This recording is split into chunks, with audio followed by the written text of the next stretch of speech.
Good morning, boys and girls. This is Mrs. Stoessel. I'm a reading teacher and I work mostly with second grade, which I absolutely love. Well, I don't know about you, but I am really enjoying this book, The Adventures of a South Pole Pig.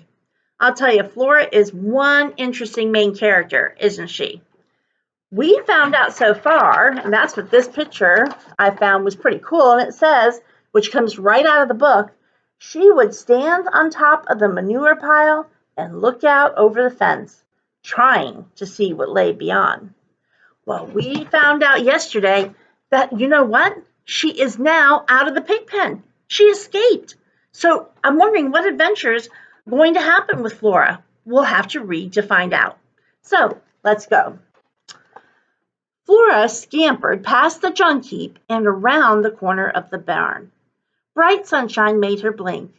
The green grass under her hoofs felt springy and alive. The warmth on her back made her want to squeal and kick up her back legs. But she was pretty sure this would attract attention, maybe even a dog. Flora quickly glanced around, but she was alone. A gravel road led out from the barn, but where it went, Flora couldn't see. Off to one side of the road was a cornfield, and off to the other side was more green grass. There were fences all over, but none could keep her from going where she wanted to go. Without another thought, she trotted down the road, her hoofs clicking on the gravel. Was she still too loud? What happened to piglets that escaped and got caught? She didn't like thinking about that. Flora wiggled under a fence into the cornfield. It was cool and quiet beneath the leaves. Only green light made it through to this secret place, and it filled her with energy. She dashed off between two rows of corn. She turned sharply and zigzagged between the stalks. Whee! The tall plants shivered as she bumped them. With green flying by on either side, she zigzagged back the other way. The world of a cornfield seemed large and small at the same time. Flora could hardly see 3 feet in front of her, yet she knew that the field went on and on. Flora plowed to a stop. Why was she buzzing around in circles like a barnyard fly? Lucky Luna, remember Luna, she's the cat, could do it every day if she wanted, but this might be Flora's only chance for adventure. As she stood still, she heard the dogs barking, louder and closer than ever before. She tipped her head to listen. The sound was right in front of her. She quieted her heart and headed straight for it. The sound stopped. She put her snout up to sniff. An explorer had to use all her senses to find her way in an unfamiliar territory. But the only scent that filled Flora's nose was a green and corny smell. She kept going. The cornfield ended at a road. This one was bigger than the road near the barn. Flora took one cautious step into the sunshine. Hike! Someone shouted. Flora tucked herself back into the cornstalks. Pull, Oscar, pull, the voice said. Show these young pups how to make it fly. Pulling? This she had to see. Flora poked her head out. A team of animals, 5 in all, was coming up the road. They were hooked together on either side of a rope. In a stream of black, white, yellow, and brown fur, the animals flowed forward, pulling steadily against harnesses at their shoulders. So these must be dogs. Come on, Oscar, pull, the voice said. Flora glanced at the long snouts and flowing tails. She watched as the many-colored faces drew near. Pink tongues flapped and rolled over sharp white teeth. Ears were tipped back, but it was the eyes that stopped Flora's heart. Bright, determined. That means like they stick-to-itiveness. Proud. Flora wondered if her eyes would ever look like that.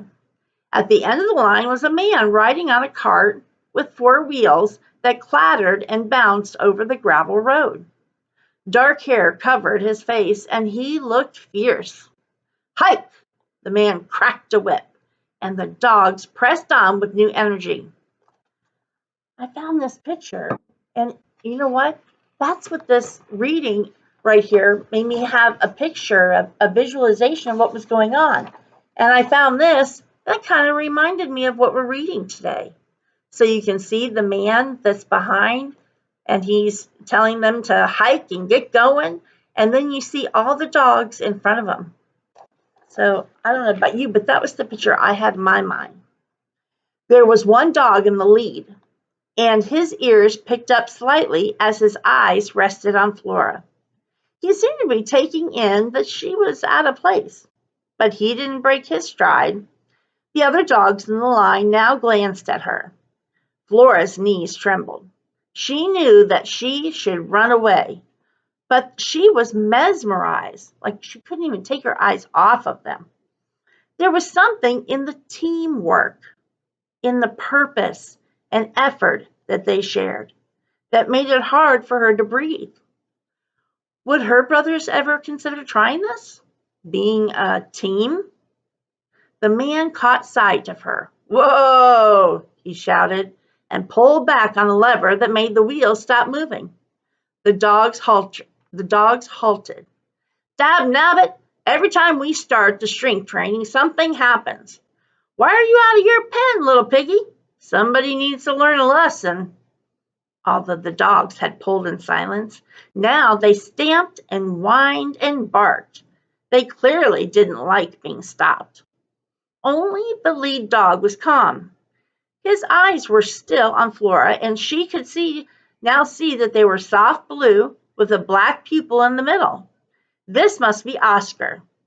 She watched as his tongue pulsed in and out with each breath. She struck her tongue out and tried it, but it felt strange. What was it supposed to do for her? The man stepped off the cart and slowly approached Flora. "This'll be the only time I find you out of your pen. Guaranteed." He stretched out his hands. "Come here, piggy." Uh-oh, this looked like trouble.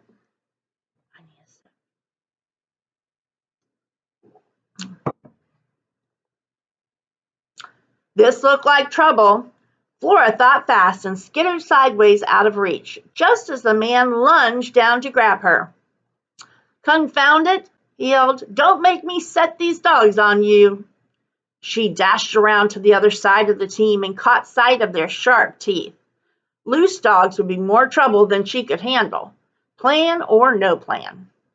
Then, while she was still standing near them, something made her want to stay close.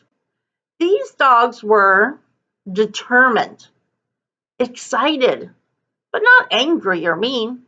They were eager to get back to their job. What Flora really wanted to do was ask them some questions. She hustled closer, then stopped. Two dogs barked and yanked sideways against their harnesses. The cart shifted and the man walked back to steady it. The barkers kept up their noise. Only Oscar stood stock still, moving just his head to watch Flora. She took a few steps back. No one seemed to be in a talking mood. The man came around the cart. "Stop running in circles, you little barnyard bonehead." He stepped toward her, hands out. Flora skipped out of reach again, this time farther up the road. "Fine." The man stomped back onto the cart. "I'll catch you later." He grabbed up the dog lines and the cart started to roll. "Hike!" he shouted. Oscar and the others jumped against their harnesses. They pushed forward and the cart gained speed. Wow! Flora's heart raced. The whole operation barreled in her direction. Flora began to run alongside. She stuck her tongue out sideways and lunged with each step as if she were pushing against her own harnesses. "Hike, piggy!" shouted the man. Flora glanced over her shoulder. The man's angry frown was replaced by a grin. "So you're a runner. Come on, you little breakout artist. Keep up. It's training time." The encouraging words went right to her head. What a feeling it would be to run with a team. She imagined herself at the head of a long pack of dogs. Flora surged again. She concentrated on putting not just her speed, but power into each stride. Flora threw her head down and skittered as fast as she could. But the dogs were much faster. She was soon running next to the cart. "Hike!" the man shouted down to her. Flora didn't want to give up, but she was winded now. Her legs weren't as strong as her determination. She fell behind and had to breathe their dust. Up ahead, the cart stopped and the man set the lever against the wheels. The dogs began barking again. Flora threw herself down on a patch of grass at the side of the road, heaving and gasping. "You've got spirit, don't you?" the man asked, walking over to her. This time she had no energy to run away. Soon she felt strong fingers rub the top of her head and behind her ears. Flora had never felt anything so delicious. The man bent his face close and she tried to reach up and lick it. "Troublemaker," said the man. "Cute, but a big troublemaker." Flora didn't even struggle when he carried her to the cart. "Hike!" the man shouted again. A moment later, Flora was moving faster than she ever had. The wind rushing past her ears felt wonderful. Unfortunately, the team was headed back toward her pen. "Stop! Turn around!" she wanted to shout. She tried to wiggle free. "Don't end my adventure this soon." I'll tell you, a lot just happened in that chapter, and I'm really wondering what is going to be the next adventure that we find Flora on. I'm looking forward to our next chapter. See you around campus. Bye.